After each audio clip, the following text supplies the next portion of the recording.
ప్రకటించినట్టు తెలుస్తోంది. Senior most నాయకులు శివరాజ్ సింగ్ చౌహాన్కి వ్యవసాయ శాఖ కేటాయించినట్టుగా వార్తలు వస్తూ ఉన్నాయి. మొత్తంగా 72 మంది ప్రధానితో కలిపి 72 మంది ప్రమాణ స్వీకారం చేశారు. దానిలో ఆంధ్రప్రదేశ్కి 2, తెలంగాణకి 2, ఒక కేబినెట్, ఒక సహాయ మంత్రి లభించినటువంటి పరిస్థితి. ఈ మంత్రివర్గ కూర్పు దేని ఆధారంగా జరిగింది? అలాగే పార్టీకి జాతీయ అధ్యక్షుడితో సహా మార్పులు జరుగుతాయి అంటున్నారు. జేపీ నడ్డా గారి పదవీకాలం ఈ జూన్తో ముగుస్తుంది. ఆయన్ని మంత్రివర్గంలోకి తీసుకున్నారు. అమిత్ షా గారు మంత్రివర్గంలో ఉన్నారు. రాజ్నాథ్ సింగ్ గారు, శివరాజ్ సింగ్ చౌహాన్ గారు అందరూ ముఖ్యమైన నాయకులు. అగ్రనాయకత్వం అంతా కేబినెట్లో ఉన్న నేపథ్యంలో భారతీయ జనతా పార్టీ జాతీయ నాయకత్వాన్ని ఎవరికి అప్పగించబోతా ఉంది? అలాగే తెలంగాణకి సంబంధించి అధ్యక్ష మార్పు కూడా ఉంటుందన్న చర్చ జరుగుతుంది. కిషన్ రెడ్డి గారిని మంత్రివర్గంలో తీసుకున్న నేపథ్యంలో ఈటెల రాజేందర్ గారికి ఆ బాధ్యత అప్పగిస్తారన్న వార్తలు వస్తున్నాయి. ఎన్ని అంశాల మీద బిగ్ డిబేట్లో చర్చను చేపట్టాం. చర్చలో మనతో పాటు ఢిల్లీ నుంచి ప్రముఖ రాజకీయ విశ్లేషకులు పులిపాక సంజయ్ గారు ఉన్నారు. అలాగే లక్ష్మణ్ గారు మరో రాజకీయ విశ్లేషకులు, సీనియర్ విశ్లేషకులు ఉన్నారు. మనతో దిలీప్ గారు కాంగ్రెస్ పార్టీ అధికార ప్రతినిధి, అలాగే ఎండల లక్ష్మణ్ గారు భారతీయ జనతా పార్టీ నాయకులు కూడా మనతో ఉన్నారు. ముందుగా లక్ష్మణ్ గారు నమస్కారం. ఎండల లక్ష్మణ్ గారు. యా ఎండల్ గారు, ఈ కేబినెట్ కూర్పుకి సంబంధించి ముందు మనం కేబినెట్ గురించి మాట్లాడుకుందాం. ప్రధానంగా జార్ఖండ్, హర్యానా, మహారాష్ట్ర ఎన్నికలను దృష్టిలో పెట్టుకొని 10 సీట్లు ఉన్నటువంటి హర్యానాలో 5 మీరు గెలిచారు. అందులో 3కి ఇప్పుడు కేబినెట్ భర్తలు ఇచ్చిన పరిస్థితి. మహారాష్ట్ర నుంచి కూడా భారీగా 5 ఇచ్చారు. జార్ఖండ్ నుంచి కూడా 2 ఇచ్చారు. తెలుగు రాష్ట్రాలకు సంబంధించి 2 రాష్ట్రాలకి 5 పదవులు ఇచ్చినా ఏపీకి సంబంధించి ఒక కేబినెట్, 2 సహాయ మంత్రులు, ఇక్కడ ఒక కేబినెట్, ఒక సహాయ మంత్రి ఇచ్చిన పరిస్థితి. చాలా చర్చ జరుగుతుంది దీని మీద. అలాగే పార్టీ అగ్రనాయకత్వాన్ని కూడా మారుస్తారని నడ్డా గారు మంత్రివర్గంలోకి వచ్చిన నేపథ్యంలో అక్కడ బాధ్యతలు ఎవరికి అప్పగిస్తారని కూడా చర్చ జరుగుతోంది.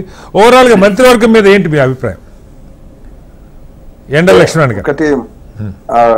శ్రీనివాస్ గారు, అంటే ప్రధానమంత్రి సహా 72 మంది ప్రమాణ స్వీకారం చేశారు.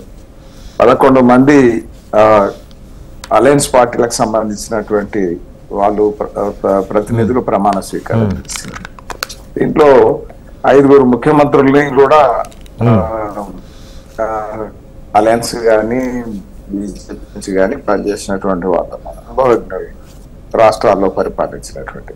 అదే రకంగా సోషల్ ఈక్వేషన్ కి సంబంధించి 27 మంది బీసీలకు సంబంధించినటువంటి ప్రాతినిధ్యం, 10 మందికి మరి ఎస్సీలకు సంబంధించినటువంటి ప్రాతినిధ్యం, ఎస్టీలకు 5 గాని 5గా మరి మైనార్టీ కమ్యూనిటీస్ నుంచి ఒక 5గా ప్రాతినిధ్యం కల్పించినటువంటి పరిస్థితులు. ఇకపోతే ఏదైతే అలయన్స్ సంబంధించి అంటే ఓవరాల్ గా 80కి పైగా 81 15 రేషియోతోని ఏదైతే అవకాశం 10 మందికి 9-10 మందికి అవకాశం ఉంది మాక్సిమం. అంటే మనం దాన్ని అంటే అప్పటి ఎక్స్పాన్షన్ అనేటువంటిది ఎప్పుడన్నా ఉండొచ్చు. అవకాశం అంటే హైయెస్ట్ స్ట్రెంత్ అనేటువంటిది ఇంక ఇది కాదు కాబట్టి దాన్ని ప్రస్తుతానికి 72 మందితోని మంత్రివర్గం ప్రమాణ స్వీకారం చేసింది. వాళ్ళ కేబినెట్ సమావేశం కూడా జరిగింది. 3 కోట్ల ఇండ్లు ఏవైతే ప్రజలకు ఎన్నికల మేనిఫెస్టోలో పెట్టినటువంటి వాటికి సంబంధించి 3 కోట్ల ఇండ్ల విషయంలో క్లియరెన్స్ చేస్తూ నిర్ణయం కూడా తీసుకున్నటువంటి పరిస్థితి. ఇంకా అధికారికంగా వివరాలు వెల్లడించాల్సినటువంటి పరిస్థితి ఉంది ఇప్పుడు ఉన్నటువంటి సోర్సెస్ ద్వారా. దీంట్లో ఇందాక ఢిల్లీ రిపోర్టర్ చెప్పినట్టుగా అంటే అవే పోర్ట్ఫోలియో అంటే రిలయబుల్ సోర్సెస్ తోని వారు చెప్పినారేమో. మరి ఆ రకంగా అయితే గడ్కరీ గారు ట్రాన్స్పోర్ట్ ఏదైతే వారు దాంట్లో రహదారులు అదే ఉపరితల రవాణా సంబంధించినటువంటి రోడ్లు ట్రాన్స్పోర్టేషన్ సంబంధించినటువంటి ఆ రకంగా అయితే మరి ఫైనాన్స్ మినిస్టర్ యాస్టీస్ గా కానీ అట్లా హోమ్ మినిస్టర్ యాస్టీస్ గా కానీ మీరు మీ పార్ట్నర్స్ కే ఇప్పుడు ఏజేఎస్యుకి అస్సాంలోని ఏజేఎస్యుకి అసలు మంత్రిత్వ వర్గంలో స్థానం లేదు, జనసేనకి మంత్రివర్గంలో స్థానం లేదు. మీరు ఒక సహాయ మంత్రి ఆఫర్ చేస్తే ఎన్సీపీ అజిత్ పవార్ గ్రూప్ వాళ్ళు రిజెక్ట్ చేసినట్టుగా వార్తలు వచ్చినాయి. ప్రఫుల్ పటేల్ గారికి ఆయన గతంలోనే కేబినెట్ స్థాయిలో చేశారు. ఈవెన్ ఏక్నాథ్ షిండే గ్రూప్ కూడా హ్యాపీగా లేరు అని అంటూ ఉన్నారు. ఏంటి మంత్రివర్గ కూర్పు అంటే 61 స్థానం మీ దగ్గర ఉంచుకొని కేవలం 11 ఇచ్చారన్నది కూడా ఒక విమర్శ. ఏపీలో తెలుగుదేశంకైనా సరే కనీసం విన్నది ఒక కేబినెట్ 2 సహాయ మంత్రులు వస్తాయనుకున్నారు, ఒకటే ఇచ్చిన పరిస్థితి. లక్ష్మణ్ గారు అంటే ప్రస్తుతానికి ఏదైతే కేబినెట్ సహాయ మంత్రిగా ఒక చంద్రశేఖర్ గారికి సహాయ మంత్రిగా గాని, రామ్మోహన్ నాయుడు గారికి కేబినెట్ మినిస్టర్ గా గానీ అవకాశం వచ్చింది. అంటే కొంత అలయన్స్ లతో కలిసి ప్రభుత్వాన్ని ఫామ్ చేసేటప్పుడు కొంత ఈ రకమైనటువంటి అభిప్రాయాలు వస్తాయి, ఆలోచనలు వస్తాయి, డిమాండ్స్ వస్తాయి, సహజమైనటువంటి విషయం. అల్టిమేట్ గా ప్రజలకు ఇచ్చినటువంటి హామీ మేరకు అందరూ కూడా మరి ఆ ఎజెండా పైన దృష్టి పెట్టేటువంటి పరిస్థితి ఉంటది. ఏదైతే ఈ చిన్న చిన్న భిన్నాభిప్రాయాలు ఎక్కడన్నా ఉంటే అవన్నీ కూడా అడ్రస్ చేసుకొని పరస్పరం చర్చించుకొని అవుట్కమ్ అనేటువంటిది సముచితమైన అవుట్కమ్ తీస్తారు. ఎంత వార్త ఏదైతే అన్ని డెమోక్రటిక్ ఎన్డీఏలో భాగస్వామ్యమైనటువంటి అలయన్స్లు అన్ని కూడా పరిపూర్ణమైనటువంటి విశ్వాసం, మరి ప్రజల ముందు ఇచ్చినటువంటి లక్ష్యాన్ని సాధించేందుకోసం కటిబద్ధంగా ఉన్నామనేటువంటి విషయం చెప్పడం అనేటువంటిది ఇది చాలా గొప్ప విషయం. ఆ రకంగా ఎటువంటి అరమరికలు లేని వాతావరణంలో ప్రజా సంక్షేమం ధ్యేయంగా మరి ఒక వికసిత్ భారత్ అనే సంకల్పాన్ని సాధించేందుకోసం అవసరమైనటువంటి రీతిలో దృఢమైనటువంటి నిర్ణయాలు తీసుకుంటది. ఏ రకంగా అయితే మెజారిటీ ప్రభుత్వం, భారతీయ జనతా పార్టీ ప్రభుత్వం మెజారిటీగా ఉన్నటువంటి సందర్భంలో కూడా ఎన్డీఏ నిర్ణయాలు తీసుకొని ముందుకు వెళ్ళడం జరిగిందో ఆ వేగాన్ని కొనసాగించడానికి అవసరమైనటువంటి జట్టు కూర్పు అనేటువంటి జరిగింది. మనం దాన్ని మళ్ళీ వస్తాను సార్ మీ దగ్గరికి. దిలీప్ గారు ఎలా చూస్తున్నారు కాంగ్రెస్ పార్టీ మొత్తంగా ఇచ్చిన దానిలో ప్రధానంగా ఈ 3 రాష్ట్రాల ఎన్నికలు ఏవైతున్నాయో వాటికి ఎక్కువ ప్రాధాన్యత, అలాగే యూపీలో భారీగా తగ్గిన నేపథ్యంలో యూపీలో 9 మంది మంత్రులు ఇచ్చినట్టున్నారు ఒక్క యూపీ స్టేట్కి సంబంధించి. సరే, అధికారం వాళ్ళ చేతిలో ఉంది, దీన్ని ఎలా అర్థం చేసుకోవాలి? Purely private of prime minister అయినా కూడా గతంలో లాగా అబ్సల్యూట్ మెజారిటీ వచ్చిన వ్యవహారం కాదు కాబట్టి కాస్త ఇది డిపెండెంట్ గవర్నమెంట్ ఎవరికల్లా ఎవరైతే ఉన్నారో ఎన్డీఏ గ్రూప్ లో ఉన్న పక్షాలతో చర్చించాల్సిన అవసరం, వాళ్ళు కూడా సాటిస్ఫై చేయాల్సిన అవసరం కనపడ్డది. మీరు అన్నట్టుగా తెలుగు రాష్ట్రాలకి నేను అనుకున్నా మీరు అన్నట్టుగా క్యాబినెట్ 2 ఇక్కడ ఎంఓఎస్లు ఇస్తారు కావచ్చు తెలంగాణలో, అక్కడికి వచ్చేకల్లా 2 క్యాబినెట్ 3 ఎంఓఎస్లు ఇస్తారని నేను అనుకున్నా. అది జరగలే. ఎందుకో ఇప్పుడు నిజం కూడా చంద్రబాబు గారు మంచి బార్గెనింగ్ పొజిషన్ లో ఉన్నాడు. గతంలో ఆయన చూసా మనం స్పీకర్ పదవి కూడా తీసుకున్నాడు. ఈవెన్ ప్రెసిడెంట్ కూడా డిసైడ్ చేసే ఆయన చెప్పుకున్నాడు, ప్రెసిడెంట్ నేనే డిసైడ్ చేసే ఆ రోజుల్లో. ఆ స్టేటస్ మళ్ళా వచ్చింది ఆయనకి. కాబట్టి హార్డ్ బార్గెనింగ్ ఉంటుందేమో, వీళ్ళ ప్రెషర్ ఉంటుంది కావచ్చు అని అనుకున్నాను. చూస్తే మనకేం పెద్ద హార్డ్ బార్గెనింగ్ జరిగినట్టుగా కనపట్లేదు. అదే అంటున్నా, అది జరగలేదు. చాలా క్లియర్ గా వాళ్ళు కొంత వీళ్ళను రిస్ట్రిక్ట్ చేసినట్టు అనిపించింది. డిపెండెంట్ గవర్నమెంట్ ఏ పద్ధతిలో అయితే ఇస్తారో లిబరల్ గా ఇచ్చే పరిస్థితి వాస్తవంగా కనపడట్లేదు. అది డెఫినెట్లీ లక్ష్మణ గారు అన్నట్టు ఇది కొత్త వాళ్ళకి చాలా మందికి ఇచ్చారు. 33 పాత వాళ్ళని తీసేసి 33 అనుకుంటా దాదాపుగా. అంటే ఎలా 15 మంది క్యాబినెట్ గత మంత్రివర్గంలో ఉన్న వాళ్ళు 15 మంది ఓడిపోయారు, కొత్త వాళ్ళకి ఛాన్స్ వచ్చింది. ఓకే, బట్ మిత్రపక్షాలకు ఉన్న వాళ్ళకి సరైన న్యాయం జరిగిందా అన్నదే. అదే మీరు అన్నట్టుగా ఎన్సీపీ అజిత్ పవార్ గ్రూప్ ఉంది, అది ముందులే అది ఆఫర్ ఇచ్చినటువంటి ఎంఓఎస్ ని వాళ్ళు రిజెక్ట్ చేశారు ఇండిపెండెంట్ స్టేటస్. అది నిజం కూడా ప్రఫుల్ పటేల్ గతంలో క్యాబినెట్ స్థాయిలో పనిచేస్తున్నాడు. సో క్యాబినెట్ లో ఒకసారి చేసి మళ్ళీ ఎంఓఎస్ గా ఇండిపెండెంట్ ఛార్జ్ అయినా పోవాలంటే కొద్దిగా ఇబ్బందికరమైన వాతావరణం ఉంటుంది. ఆ కారణం చేతున్నా మరి ఇప్పుడు ఎట్లాగో మీరు తప్పనిసరిగా వాళ్ళను మాట్లాడుకోవాల్సిందే, వాళ్ళని సాటిస్ఫై చేయాల్సిందే. రేపు మాపు ఏదో క్యాబినెట్ పరిస్థితి వాళ్ళకి కేటాయించిన పరిస్థితి క్లియర్ గా కనపడుతుంది. వాళ్ళకి ఒకటే గెలిచిందని పెద్ద లెక్కేసుకున్నట్టు లేదనుకోవాలా, ఒక్కళ్ళే గెలిచినట్టున్నారు. I think NCP Ajit Pawar group నుంచి 1-2 గెలిచారు నాకు గుర్తుంది. అంటే ఒకళ్ళే గెలిచిన రామ్ అతావాలేకి ఇచ్చారు. అవును, జయంత్ చౌదరి 2 గెలిచాడు. అజిత్ సింగ్ కొడుకు జయంత్ చౌదరికి ఇచ్చారు. క్యాబినెట్ ర్యాంక్ ఇచ్చారు హెచ్ఏఎం. మరి అనుప్రియా పటేల్ కూడా ఒకటే గెలిచింది కదా, ఆమెకి ఇచ్చారు. అట్లా మీకు ఆ ఒక్కటే గెలిచిన వాళ్ళలో చాలా మందిని అకామిడేట్ చేయడం చూసాం కదా ఎక్కువ. మరి ఇందువల్ల I don't know really, but ఏదైనా ఆ పార్ట్నర్స్ తో మాట్లాడి కన్విన్స్ చేసినాకనే ఈ కూర్పు అనేది ఖచ్చితంగా ఉంటుందని మనందరికీ తెలుసు. ఏమి ఆర్గ్యుమెంట్స్ ఇచ్చారో మరి తెలియదు. ఇప్పుడు టీడీపీ సంబంధించిన మీరు అన్నట్టు డిప్యూటీ స్పీకర్ పోస్ట్ కూడా రేపు పొద్దున వాళ్ళకి ఏబోతున్నారని ఒక టాక్ ఉంది. పురంధరేశ్వరి గారిని కూడా ఏదో రకంగా అడ్జస్ట్ చేస్తారని ఢిల్లీ అని ఒక టాక్ ఉంది. సో రాబోయే రోజుల్లో ఇవన్నీ బయటకు వస్తాయి అనుకుంటా. బట్ ఏమైనా కూడా సాధ్యమైనంత వరకు పాత వాళ్ళని కొనసాగిస్తున్నారు. చూడండి క్యాబినెట్ పోర్ట్ఫోలియో ఇప్పుడే వస్తున్నాయి. సీనియర్ పోస్ట్ అదే పోర్ట్ఫోలియో దాదాపు ఒక డజన్ కీలకమైన శాఖలు అయితే వాళ్ళ కింద ఉన్న పరిస్థితి కనపడుతుంది. మొత్తం కీలకమైన శాఖలని వాళ్ళు పెట్టుకున్నారు, అనుమానమే లేదు. ఆ పార్టీ గ్రిప్ అనేది పార్టీలో ఉండాలని ప్రైమ్ మినిస్టర్ అనుకుని ఉండొచ్చు. వీళ్ళు గతంలో అనుభవజ్ఞులు కాబట్టి ఆ అనుభవం కూడా మళ్ళీ కంటిన్యూటీ ఉంటుంది అనే ఇంకో అంశం కావచ్చు. ఏదేమైనా కీలక శాఖలని బీజేపీ తన దగ్గరే పెట్టుకుంది. రైట్ సార్, మళ్ళీ వస్తాను డిబేట్. ఎస్ లక్ష్మణ్ గారు, ఫలితాలు వచ్చిన తర్వాత ఈ క్యాబినెట్ గతంలో మోడీ గారి ముద్రే, ఎన్డీఏ ముద్ర కూడా కాదు, కేవలం మోడీ గారి ఏదనుకుంటే అది చేసిన పరిస్థితి, ఆయనకి తిరుగులేని ఆధిక్యత.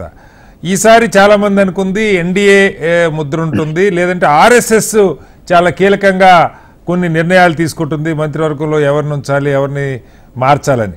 బట్ ఇప్పుడు సంఖ్యారీత్యా ఓకేనా, కీలకమైన శాఖలు చూస్తే పెద్దగా మోడీ గారు ఏదనుకుంటే అది ఆ రకంగానే ఆ టాప్ 10-12 నాకైతే ఇప్పటికి వస్తున్న వివరాలను బట్టి కొత్తగా శివరాజ్ సింగ్ చౌహాన్ గారికి ఏదో వ్యవసాయ శాఖ ఇలా 1-2 మేజర్ ఇవి కనపడుతున్నాయి, కానీ మిగతా అంతా కూడా దాదాపు పోయినసారి మంత్రివర్గం కనపడుతోంది. ఏంటి దీన్ని ఎలా అర్థం చేసుకోవాలి? లక్ష్మణ్ గారు. యా శ్రీనివాస్ గారు చెప్పండి. ఇవాళ మోడీ గారి 3వ టర్మ్ స్థూలంగా పెద్దగా విధానపరంగా మార్పులు తీసుకొచ్చేటువంటి డైరెక్షన్ లో మంత్రివర్గ కూర్పు కనిపించడం లేదు. ప్రజల తీర్పు అయితే మార్పు వైపున ఆలోచించాల్సినటువంటి పరిస్థితి మోడీ గారికి ఏర్పడింది. వాళ్ళకు 303 స్థానాల నుంచి 360-70 స్థానాల వరకు గెలుస్తాం, మొత్తం 400 గెలుస్తాం అనేటువంటి భరోసాతో ఉన్నటువంటి వాళ్ళకి ఇవాళ బొటాబుటిన ప్రభుత్వాన్ని ఏర్పాటు చేసేటువంటి పరిస్థితి మాత్రమే వచ్చింది. 292 స్థానాలు, 240 స్థానాలతో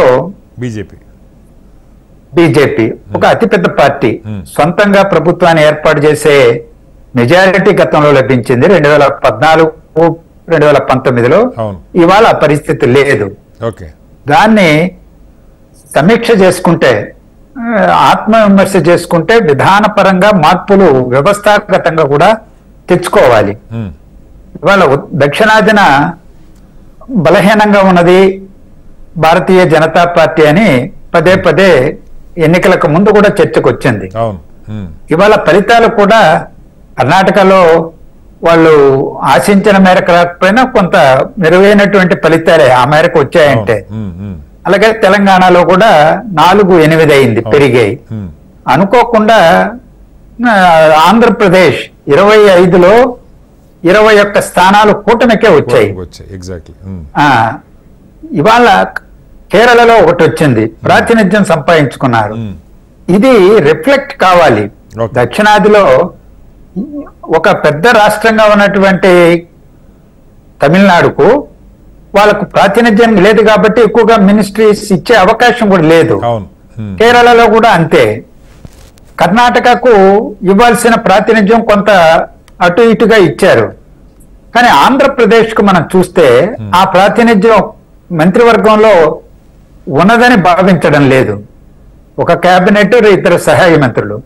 కాకపోతే వచ్చిన ఇబ్బంది ఏంటంటే ఎక్కువ మంది మొదటిసారి గెలిచినటువంటి వాళ్లే.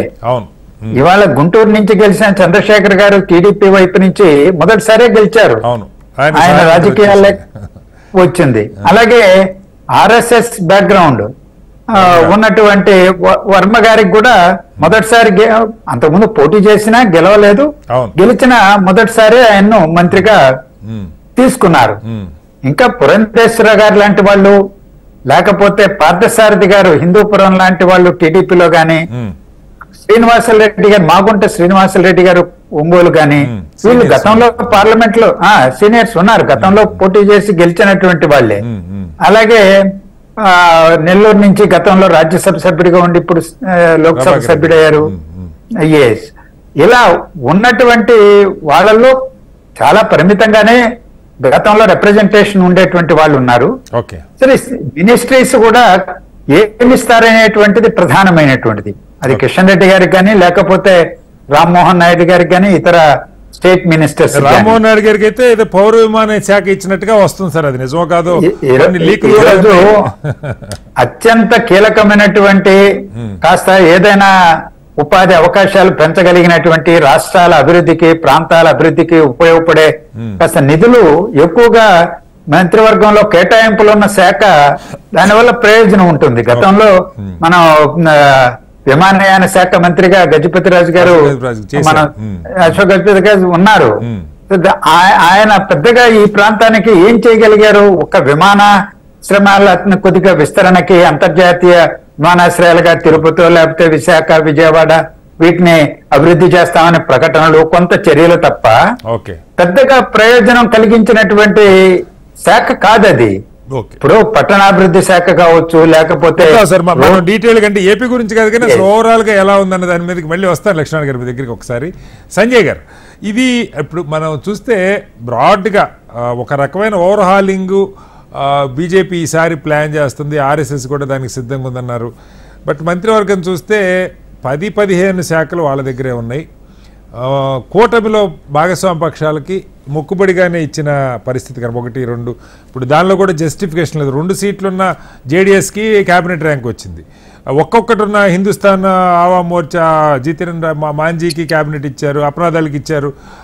దాదాపు 21 సీట్లు ఏపీలో గంపగొత్తగా రావడానికి జస్ట్ తెలుగుదేశం ఉన్న పొత్తు కారణం. ఇప్పుడు అక్కడ తెలుగుదేశంలో మొక్కుబడిగానే కనపడుతుంది, అలాగే బీజేపీకి ఇచ్చినవి కూడా ఇప్పుడు పురంధరేశ్వర లాంటి వాళ్ళకి దక్కలేదన్నది ఒకటైతే, మోడీ గారి ముద్ర కంటిన్యూ అవుతుంది అనుకోవచ్చా? లేదు కాస్త నిజంగా ఆర్ఎస్ఎస్ ఇన్వాల్వ్మెంటో లేదు ఎన్డీఏ భాగస్వామ్య పక్షాలు ఏదో వాళ్ళకి కావాల్సిన ఒకటి బేరం చేసుకుంటే తప్ప పెద్ద మౌలికమైన శాఖల గురించి వాళ్ళు చర్చించి ఇది కావాలి, స్పీకర్ కూడా ఇవ్వరని చెప్పి మనకు ఆల్రెడీ వింటా ఉన్నాం, స్పీకర్ కూడా బీజేపీ దగ్గర ఉంటుందని చెప్పి చెప్తా ఉన్నారు. ఎలా అర్థం చేసుకోవాలి సంజయ్ గారు? ఇక్కడ 3 అంశాలండి. ఒకటి, ప్రధాని మోడీ గారు 10 సంవత్సరాల ప్రధానమంత్రిగా పనిచేసిన తర్వాత అధికారంలోకి వస్తున్నారు. అంటే కేవలం ఒక చీఫ్ మినిస్టర్ గానే కాకుండా 10 సంవత్సరాలు ప్రైమ్ మినిస్టర్ గా పనిచేసిన తర్వాత అధికారంలోకి వస్తున్నారు. సో అనుభవానికి పెద్దపీట వేశారని చెప్పుకోవాలండి మనం. ఈ క్యాబినెట్ మినిస్టర్స్ కానీ, కౌన్సిల్ ఆఫ్ మినిస్టర్స్ కానీ, మంత్రిమండలి కనుక చూస్తే దాదాపు 39 మినిస్టర్స్, దాదాపు 39 మంత్రులు ఇంతకు ముందు మినిస్టర్ గా పనిచేశారండి. సో అది ఒకటి గుర్తుపెట్టుకోవాలి. సో అనుభవానికి పెద్దపీట వేశారు, అది రెండో అంశం. ఒకటి, ప్రధానమంత్రి 10 సంవత్సరాల తర్వాత రావటం, అనుభవంతో దాన్ని చేయటం అండి. మూడోది ముఖ్యమైన అంశం ఏంటంటే, మీరు చెప్పినట్టు కొన్ని ముఖ్యమైన మంత్రివర్గాలు అన్ని కూడా, మంత్రి శాఖలన్నీ కూడా బీజేపీ దగ్గరే ఉన్నాయండి. ఉదాహరణకి రైజినా హిల్ మినిస్ట్రీస్ అంటారు, అంటే రాష్ట్రపతి భవన్ కి అటు ఇటు పక్కన 4 మినిస్ట్రీస్ ఉంటాయి.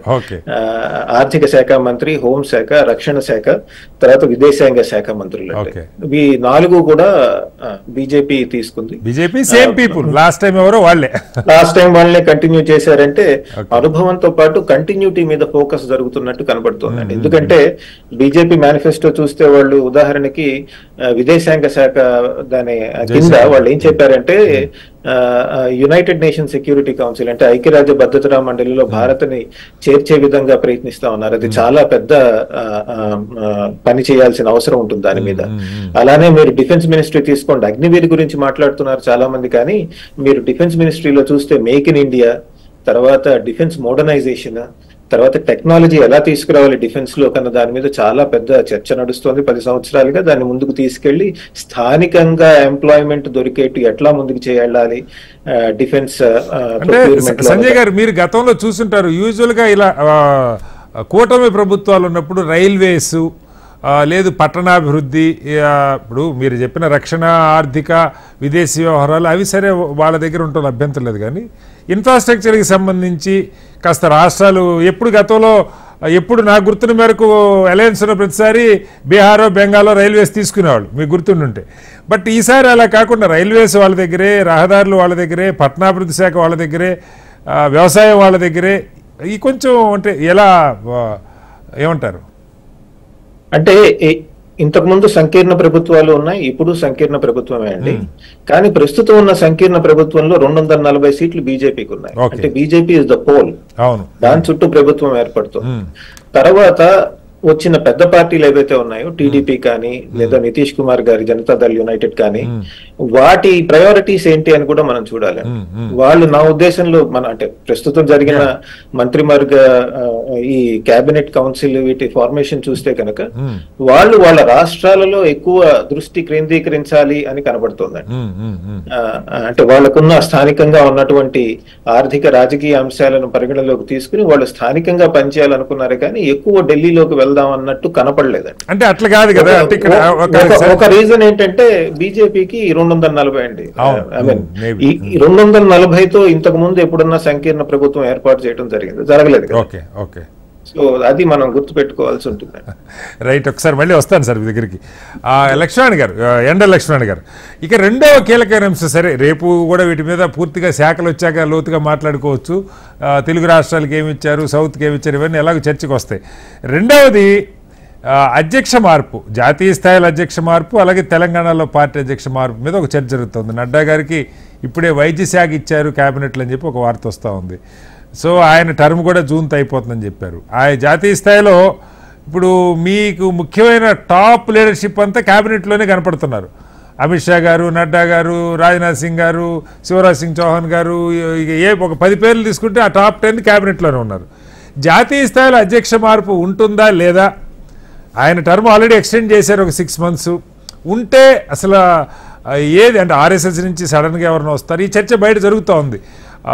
పార్టీ మీద ఆధిపత్యం ఎవరికి ఉండబోతూ ఉంది. అలాగే తెలంగాణలో గతంలో సంజయ్ గారికి రాలేదు, ఈసారి బండి సంజయ్ గారికి అవకాశం వచ్చింది. కిషన్ రెడ్డి గారు ఎలా కంటిన్యూ అవుతున్నారు. అధ్యక్ష పదవి హైయెస్ట్ మెజారిటీ తెలంగాణలో ఈటెల రాజేంద్ర గారు మనకి ఇక్కడి నుంచి తీసుకొచ్చుకున్న పరిస్థితి. మల్కాజ్గిరి ఆయన ఒక రాష్ట్ర స్థాయి పర్సనాలిటీని ఎప్పటి నుంచో ఖచ్చితంగా లీడర్షిప్ రాష్ట్రంలో ఇవ్వదగ్గ మనిషి అన్న చర్చ ఉంది. ఏంటి రెండు మీద ఏం చెప్తారు? ఒకటి, గతంలో జరిగినటువంటి ఎన్నికల ముందు జరిగినటువంటి ఒక నేషనల్ కౌన్సిల్ మెంబర్ సమావేశంలో అంటే పదవీ కాలము ముగిసిన తర్వాత అధ్యక్షుడిగా కొనసాగుతున్న నడ్డా గారి పదవి కాలాన్ని ఎన్నికలు అయిపోయే వరకు కొనసాగించడం జరిగింది. జూన్ వరకు ఎక్స్ప్లెయిన్ చేసిన. సో వారు ఇప్పుడు మంత్రివర్గంలో వారు బాధ్యత తీసుకున్నారు కాబట్టి అంటే తర్వాత వారి సక్సెసర్ ను పార్టీ నిర్ణయం చేయడం అనేటువంటి మ్యాండేట్. ఆ రకమైనటువంటి పరిస్థితి ఖచ్చితంగా భారతీయ జనతా పార్టీకి ఈ యొక్క వారి సక్సెసర్ అనేటువంటిది రావాల్సినటువంటి అవసరం ఉంది. దానికి సంబంధించేదైతే మీరు వీరు వారు అనేక మంది ప్రముఖులు కేబినెట్ లో ఉన్నారు. అయితే మీరు ఒక్కటి మనం గమనించవచ్చు, ఆ రోజు నితిన్ గడ్కరీ గారు మహారాష్ట్రలో పనిచేస్తా ఉన్నారు. రాష్ట్రానికే పరిమితమై పనిచేసినటువంటి పరిస్థితుల్లో వారు అఖిల భారత పార్టీ అధ్యక్షులుగా సక్సెస్ఫుల్ గా పర్ఫామ్ చేసినటువంటి విషయం మిగిలింది. ఆ రకంగా భారతీయ జనతా పార్టీలో విభిన్న స్థాయిల్లో పనిచేస్తున్నటువంటి జాతీయ స్థాయిలో గాని ఆయా రాష్ట్రాల్లో ముఖ్యమైనటువంటి కీలకమైనటువంటి పాత్రలు నిర్వహిస్తున్నటువంటి వాళ్ళు గాని భారతీయ జనతా పార్టీలో నాయకత్వం అనేటువంటిది, సమర్థత అనేటువంటిది కొరత లేని విషయం అనేటువంటిది మనకు తెలుసు. అంటే ఇప్పుడు నాకు గుర్తుండి ఇప్పుడు హిమాచల్ నుంచి నడ్డా గారిని కేబినెట్ లోకి తీసుకున్నారు, అనురాగ్ ఠాకూర్ ని బయట పెట్టారు. బహుశా ఆయన్ని నెక్స్ట్ హిమాచల్ కి సీఎం క్యాండిడేట్ అని అనుకుంటున్నారు. అనురాగ్ ఠాకూర్ అయితే జాతీయ అధ్యక్షులకు పెట్టే అంత యంగ్స్టర్ ఆయన. ఇంకా పెద్ద పర్సనాలిటీస్ ఎవరున్నారు అన్నది ఒక ఆలోచన. మీకు డెఫినెట్గా ఎవరైనా చేయగలుగుతుండొచ్చు, బట్ సాధారణంగా పబ్లిక్ లో ఒక ఇంట్రెస్ట్, క్యూరియాసిటీ ఉంటుంది కదా. పార్టీ నిర్ణయించే వరకు జరిగేటువంటి ఊహగా దానికి మనం సమయమే దానికి సరైనటువంటి అవుట్కమ్ అనేటువంటిది వస్తుంది సమయం తర్వాత తప్ప మరొకటి కాదు. తెలంగాణ గురించి రాష్ట్రానికి సంబంధించి అంటే పార్టీ పరిశీలించేటువంటి వ్యక్తుల్లో మరి వారు ముందు వరుసలో ఉంటారు అనేటువంటిది ఎటువంటి సంశయం లేనటువంటి ప్రశ్న.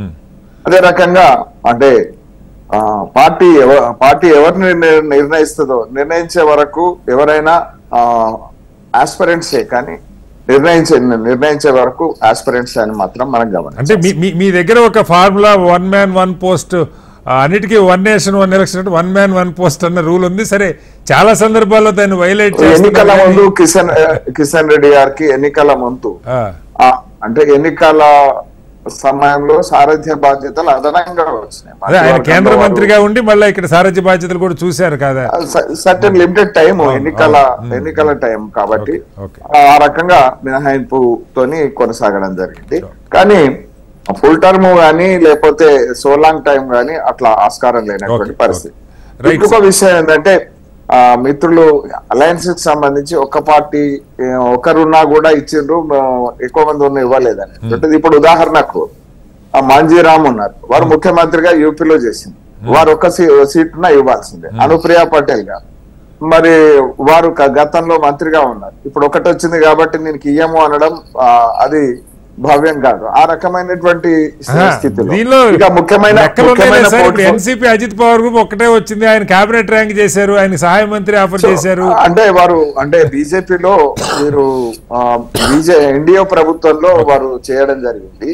లాస్ట్ ఇమీడియట్ వారేమో యూపీఏలో చేయడం. మరొక విషయం ఏంటంటే మధ్యప్రదేశ్ చౌహాన్ గారు, శివరాజ్ సింగ్ చౌహాన్ గారు ఏదైతే మధ్యప్రదేశ్ నుంచి సంబంధించి నరేంద్ర సింగ్ తోమర్ గారు గతంలో కేబినెట్ మినిస్టర్ గా వ్యవసాయ శాఖ నిర్వర్తించడం జరిగింది. ఆ రాష్ట్ర శాఖ కీలకమైనటువంటి శాఖ మరి అనుభవజ్ఞుడైనటువంటి శివరాజ్ సింగ్ చౌహాన్ ఏదైనా శ్రీనివాస్ గారు ఇది మనం అనధికారికంగా వస్తున్నటువంటి వార్తల ఆధారంగా చేస్తున్నటువంటి చర్చ. మీ ప్రభుత్వం మీరు ఎవరికైనా ఇచ్చుకునే స్వేచ్ఛ ఉంది, సరే ప్రజలు వాళ్ళకి తోచిన నిర్ణయాలు వచ్చే అవకాశం. అంటే ఈ రకమైనటువంటి అభిప్రాయాలు వ్యక్తం అవుతున్నటువంటిది ఏదైతే ఉందో 10 సంవత్సరాలుగా ఏదైతే ఒక లక్ష్యం పెట్టుకొని కొన్ని రైట్ సార్, దాని మీద విమర్శ లేదు, జస్ట్ ఊరక చిట్ చాట్ చేస్తున్నాం మనం అంతే.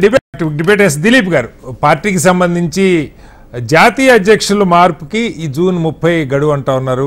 వెంటనే నిర్ణయం తీసుకుంటారా, కాస్త ప్రభుత్వం కుదురుకున్నాక మార్చే ఆలోచన ఉందో? దీనిలో మోడీ గారి గతంలో అయితే అమిత్ షా గారిని పూర్తిగా మోడీ గారి నిర్ణయం ప్రకారమే, నడ్డా గారిని కూడా వాళ్ళ అనుకున్న పద్ధతిలోనే పెట్టారన్నది. బట్ ఇప్పుడు అదే పరిస్థితి ఉంటుందా? ఒక చర్చ ఏం జరిగిందంటే శివరాజ్ సింగ్ చౌహాన్ లాంటి వాళ్ళకి బాధ్యతలు అప్పగిస్తారు, పార్టీ బాధ్యతలని. బట్ ఆయన్ని కూడా క్యాబినెట్లోకి తీసుకున్నారు. ఎవరయ్యే అవకాశం ఉంది? అలాగే రాష్ట్రానికి సంబంధించి తెలంగాణలో మార్పు ఉంటుందా? ఎలా అర్థం చేసుకోవాలి? నేను అనుకోవటం అయితే వాళ్ళ దగ్గర మీరు అన్నట్టుగా లీడర్షిప్ కొద్దిగా ఉందండి. ఏఆర్ఎస్ఎస్ మ్యానో వెనకని చూస్తాడు. మీరు ఖట్టర్ గారు మొదటిసారి ఎమ్మెల్యే, మొదటిసారి ముఖ్యమంత్రి అయ్యాడు. అంతకుముందు ఆయనకు అనుభవం కూడా లేదు, మరి స్టేట్ ముఖ్యమంత్రి అయ్యాడు. ఇప్పుడు కూడా ఫస్ట్ టైం ఎంపీ అయ్యాడు, ఫస్ట్ టైం క్యాబినెట్ మంత్రి అయిపోయాడు మనోహర్ లాల్ ఖట్టర్. అట్లా వాళ్ళు ఎవరైనా తీసుకురాళ్తారు. అంతకుముందు నడ్డా, జేపీ నడ్డా వస్తారని ముందు మనం అనుకోలేదు. సో ఆ రకంగా ఎవరో సీనియర్ మోస్ట్ లీడర్ను ఆర్ఎస్ఎస్ ప్రపోజ్ చేసిన వాళ్ళను ఆ సిద్ధాంతపరమైనటువంటి సారూప్యతను వాళ్ళు ప్రమోట్ చేస్తారనేది మన అందరికి తెలుసు. ఇక్కడ రాష్ట్రానికి వచ్చేవరకల్లా మనం చూసాం అసలు యాక్చువల్లీ మన దగ్గర ఎలక్షన్ కంటే ముందు ఒక ఊపు తీసుకొచ్చాడు బండి సంజయ్. దాదాపు 30-35 సీట్లు వస్తాయనుకున్న బీజేపీ ఒక్కసారి నాయకత్వం మార్పుతో కొలాప్స్ అయిపోయింది. ఆ గ్యాప్ ని కిషన్ రెడ్డి గారు కవర్ చేయలేపాడు. మీరు అన్నట్టుగా ఆయన మంత్రి ఉన్నాడు, ఇక్కడ పార్టీ అధ్యక్షుడు ఉన్నాడు, ఎక్కడ 35 ఎక్కడ 8 వెళ్ళిపోయారు దారుణంగా. బీజేపీ అనేది లెక్కలు కూడా లేకుండా డిసెంబర్ అయ్యే పరిస్థితి తీసుకొచ్చారు. అయితే ఇప్పుడు ఇంకో పక్క మనకు క్లియర్ గా ఏం కనపడుతుందంటే ఈటల యాంకర్ వస్తున్నాడు అని చెప్తున్నారు. అంటే వీటిల్లో ఈ మధ్య కాలంలో నా మాట అనకూడదు అనొచ్చు కానీ విపరీతమైన బీసీ కాన్సెప్ట్ ప్రమోట్ అవుతుంది. ఈ కాన్సెప్ట్ వల్ల ఈటల రాజేంద్ర అనేవాడు రేపు బీజేపీ అధ్యక్షుడు అయ్యాడు అనుకుందాం. అది డెఫినెట్ గా ఒక టైప్ ఆఫ్ అట్మాస్ఫియర్ క్రియేట్ చేయగలుగుతాడు. ఉద్యమకారులు సీనియర్ మోస్ట్ గా పనిచేసిన వాడు, తెలంగాణ ఉద్యమంలో పనిచేశాడు, మంత్రిగా పనిచేశాడు, పార్టీలో కూడా సరే మొన్న ఓడిపోయినా అంతకుముందు యూనిక్ విక్టరీ అక్కడ హుజురాబాద్ లో. మళ్ళీ ఇక్కడికి వచ్చేవరకల్లా భారీ మెజార్టీతో గెలిచాడు, భారీ మెజార్టీతో గెలిచాడు. సో ఈయన ఇప్పుడు ఇతనికి బాధ్యతలు అప్పచెప్పడం వల్ల పార్టీ పటిష్టమవుతుంది థింకింగ్ డెఫినెట్ గా బండి సంజయ్ టైంలో కోల్పోయినటువంటి గ్రౌండ్ రిగైన్ అనేటువంటి వాళ్ళ అనుకోవడంలో ఆశ్చర్యం లేదు. కానీ దిలీప్ గారు ఒకటి చెప్పండి, ఇప్పుడు ఏపీలో ఇందాక లక్ష్మణ్ గారు కూడా అన్నారు ఒరిజినల్ బీజేపీ, ఇప్పుడు ఇక్కడ బండి సంజయ్ గారైనా కిషన్ రెడ్డి గారైనా వాళ్ళు మొదటి నుంచి బీజేపీ ఆర్ఎస్ఎస్ మనుషులు. అలాగే ఏపీలో ఇప్పుడు శ్రీనివాసరావు గారు ఆర్ఎస్ఎస్ మనిషి, తెలుగుదేశం ఇచ్చిన వాళ్ళిద్దరూ బహుశా చంద్రబాబు గారు ఎవరు రికమెండ్ చేస్తే వాళ్ళకి ఇచ్చుంటారు. బట్ పార్టీ అధ్యక్ష పదవులు లేదు కీలకమైన మంత్రులు ఈ బయట నుంచి వచ్చిన వాళ్ళని సీరియస్ గా కన్సిడర్ చేస్తున్నారా, లేదా ఇంకా ఏదైనా టెస్టింగ్ పీరియడ్ నడుస్తుంది అనుకోవాలా? మీకు అట్లాంటి అస్సాంలో ఇచ్చారు కరెక్టే, రాగానే ముఖ్యమంత్రి తీశారు కానీ బీజేపీ కాదు ఆర్ఎస్ కాదు. అవును అవును, అట్లా ఎక్సెప్షన్స్ ఇందులో వచ్చినాయి. ఒకటి అద్వానీ లేకపోతే ఆర్ఎస్ఎస్ డెడికేటెడ్ లేదా వాజ్పేయి టైంలో ఉన్నటువంటి ఆ విధమైన ప్రణాళిక. అంటే నేను ఎందుకన్నానంటే బండి సంజయ్ గారిని తొలగించినప్పుడు అప్పటికే ఈటెల రాజేంద్ర గారు పార్టీలో ఉన్నారు, కానీ ఆయనకి ఇవ్వాల కిషన్ రెడ్డి గారికి మళ్ళీ ఇచ్చారు. అది కాంట్రవర్సీ అయింది కదా, నేను కూడా ఆ పార్టీలో ఉన్నా. అవును, ఒక వర్గం ఏమో ఆయన చేయమని, ఒక వర్గం ఆయన తీయమని, అది అన్నెసరీ కాంట్రవర్సీలో పార్టీ నష్టపోయింది అంతిమంగా. ఇప్పుడున్న పరిస్థితిలో ఒక కొత్త వాతావరణం కదా, లోకల్ బాడీ ఎలక్షన్స్ వస్తాయి, ఇంతమన్నట్టు బీసీ కాన్సెప్ట్ ప్రమోట్ అవుతుంది, వాళ్ళు ఇస్తే మీరు ఇవ్వాల్సిన పరిస్థితి వస్తుంది. కాంగ్రెస్ కూడా బీసీ లీడర్ ఎత్తుకొని ఇవ్వాల్సిందే. ఆ టైప్ ఆఫ్ అట్మాస్ఫియర్ అనేది ఇప్పుడు ప్రివేల్ అవుతుంది. సో నేను అనుకోవటం ఆ నిర్ణయం ఉంటుంది ఇక్కడ అని. అక్కడ కూడా మీరు అన్నట్టుగా వాళ్ళకి కొదవ లేదు, ఏ కొత్త వాళ్ళకి ఇచ్చినా వాళ్ళు అంటే they will excel in there particular field అని గత అనుభవాలు చెప్తున్నాయి కదా. సో ఆ కారణం చేత నేను అనుకోవడం అక్కడ ఒక ఆర్ఎస్ఎస్ బ్యాక్గ్రౌండ్ ఉన్నతను తీసుకొస్తారు. ఇక్కడికి వచ్చేవరకు మీరు అన్నట్టు ఆర్ఎస్ఎస్ మీద పోకుండా ఇక్కడున్న పెక్యులర్ సర్కమ్స్టెన్సెస్ లో బీసీని ప్రమోట్ చేయాలి కాబట్టి ఇట్లా పెడతారు. మా పార్టీ కూడా ఆలోచించి బీసీ తీసుకురావాల్సిన పరిస్థితి ఇక్కడ క్రియేట్ అవుతుందని అయితే అనుకుంటున్నాను. రైట్. లక్ష్మణ్ గారు, మీరు చాలా కాలంగా ఆర్ఎస్ఎస్ వీటిని గమనిస్తూ ఉంటారు. ఇవాళ ఇప్పుడు నడ్డా గారు ఉన్నా, అంతకుముందు అమిత్ షా గారు ఉన్నా, పూర్తిగా అంటే అసలు ఏకంగా మోడీ అమిత్ షా ద్వయమే నడుపుతున్నారు కదా. ఇప్పటిదాకా అనుకుంటా ఉంది, మొన్న ఎలక్షన్ కూడా అసలు మాట్లాడితే ఒకళ్ళే మోడీకి గ్యారంటీ, లేదంటే ఇద్దరు, 1 or 2. బట్ ఇప్పుడు పార్టీ అధ్యక్ష పదవి ఈ ఫలితాలు వచ్చిన తర్వాత ఏదన్నా ఒక ఓవర్హాలింగ్ ప్రయత్నం జరిగి ఆర్ఎస్ఎస్ సీరియస్గా ఇన్వాల్వ్ అయ్యి ఎవరన్నా కొత్త మనుషులు తెచ్చి కొంత బ్యాలెన్స్ చేసే పరిస్థితి ఉందా, లేదంటే మళ్ళీ పూర్తిగా పాత నాయకత్వం చేతిలోనే పార్టీ వెళ్లే అవకాశం ఉందా? లక్ష్మణ్ గారు. కటారి గారు, ముందుగా ఒక్క మాట, ఈ మంత్రివర్గంలో పట్టొచ్చినట్లు కనిపిస్తున్న ఒక అంశం ముస్లిం మైనారిటీ రిప్రజెంటేషన్ లేదు అనేది. ఇండియా టుడే రాజీవ్ సర్దేశాయ్ కూడా దాని మీద కామెంట్ చేశారు. అదొక గ్లేరింగ్ గా కనిపిస్తుంది. ఒకటి మీరు అడిగింది నడ్డా గారి దాని విషయంలో, హిమాచల్ ప్రదేశ్ అసెంబ్లీ ఎన్నికలు జరిగి ఘోరంగా పరాజయం చెందినప్పుడే ఆయన తప్పిస్తారు, వేరే వాళ్ళని తీసుకొస్తారు అనుకున్నారు, అలా చేయలేదు. ఇప్పుడు కూడా 240కు పడిపోయిన సందర్భంలో చర్చ జరుగుతూనే ఉన్నది. మీరు అన్నట్టు శివరాజ్ సింగ్ చౌహాన్ గారిని ప్రమోట్ చేస్తారు అని అనుకున్నారు, ఆయన మంత్రిగా వచ్చారు. కానీ ఎవరొచ్చినా మనుషులు లేక ఏమిది, ఆ భారతీయ జనతా పార్టీకి లీడర్స్ కొదవలేదు, ఆర్ఎస్ఎస్ బ్యాక్గ్రౌండ్ ఉన్నటువంటి వాళ్ళు కూడా కొదవేం లేదు. ఎవరొచ్చినప్పటికీ నడ్డా గారి లాగా మోడీ గారు అమిత్ షా గారి బృందంతో కలిసి చెప్పింది ఆ పద్ధతుల్లో పోవడం తప్ప వేరే మార్గం లేదు. ఇప్పటికీ మోడీ గారి ఆ పట్టు బీజేపీ పైన ఉన్నది. ఆర్ఎస్ఎస్ పెద్దగా ఇప్పటికిప్పుడు ఏదో జోక్యం చేసుకొని ఏదో కొంత సీట్లు తగ్గాయి కాబట్టి ఏదో పెత్తనం చేద్దామనే ఆ వైఖరి తీసుకోకపోవచ్చు అనేది నా అభిప్రాయం. సంజయ్ గారు, ఆఖరిగా ఒక మాట చాలా మంది చెప్తుంది, ఆర్ఎస్ఎస్ నిర్ణయాలు తీసుకోవటంలో 1కి 10 సార్లు ఆలోచించి అడుగులు వేస్తుందని. అలాగే మోడీ గారి నాయకత్వానికి కేవలం ఈ ఒక్క ఎన్నికే కాదు, రేపు రాబోయే 3 రాష్ట్రాల ఎన్నికలను బట్టి కూడా కొంత సమీకరణాలు మారుతాయి, కూటమిలో కానీ లేదా ఆర్ఎస్ఎస్ ఇన్వాల్వ్మెంట్ కానీ పెరగవచ్చు అన్న చర్చ ఒకటి నడుస్తూ ఉంది. ఏం చెప్తారు ఈ రెండింటికి సంబంధించి, తెలంగాణ నేషనల్ ప్రెసిడెంట్కి సంబంధించి? నేషనల్ ప్రెసిడెంట్ విషయానికి వస్తే అండి, మీరు ఇందాక చెప్పినట్టు మనోహర్ లాల్ ఖట్టర్ గారు సీఎం గా దిగినప్పుడు ఆయన చేస్తారనుకున్నారు, ప్రధానమంత్రికి సన్నిహితులు అని కూడా వారి పేరు, అది జరగల. ఆయన ఈ రోజు హెల్త్ మినిస్టర్ అయ్యారు. అలానే శివరాజ్ సింగ్ చౌహాన్ బీజేపీ శ్రేణులు మధ్యప్రదేశ్ లో ఆయన్ని మామా అని పిలుస్తారు.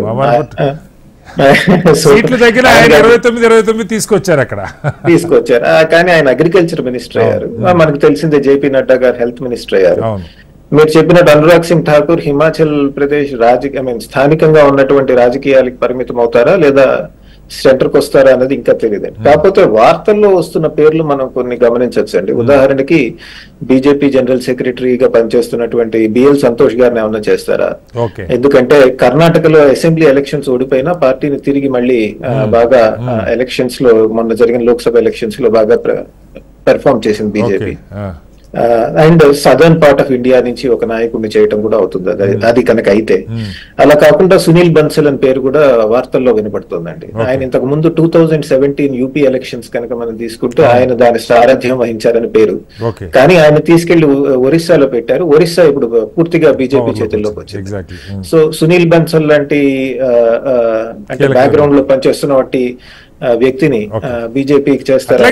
భూపేంద్ర యాదవ్ కూడా ఒక కీలకమైన నాయకులు, ఆయన మినిస్ట్రీలోకి వచ్చారు.